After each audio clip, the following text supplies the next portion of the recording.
The subject of stress has been researched quite a bit, and in nearly every study, it is made clear that the way to resolve stress is not to ignore it or to pretend it isn't happening. If you do that, it's just going to add to your stress level and make the problem worse.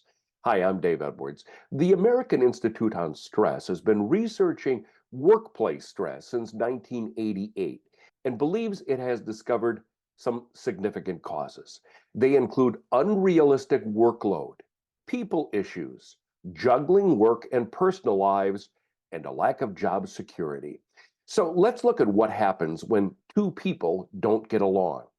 Take a moment to understand what you perceive as a problem. Stand back, try to figure out what is going on and what you're doing to contribute to the issue, because no one is perfect.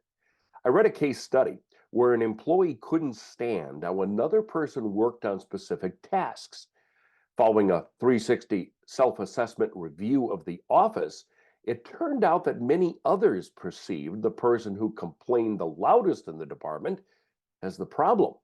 So, if you're dealing with someone who disagrees with your approach to a project or work, sit down with that person and discuss their thinking. Tell them the way you view the issue and then have them explain their point of view. One or both of you might be surprised by the other person's logic, and you might be able to resolve the issue quickly. Don't get emotional. Don't make it personal. During the conversation, listen carefully. Don't interrupt or try to think about what you're going to say next, as this is not an exercise in winning. Instead, it's about finding a solution to a conflict. The other person may have the same facts you do, but they just view the world differently because of their life experiences or any number of other reasons. In that case, you may not be able to convince them that you're right and need to change, but you might find middle ground. It's okay to admit that while you disagree with another person, you understand their reasoning, and you should explain your thinking as well.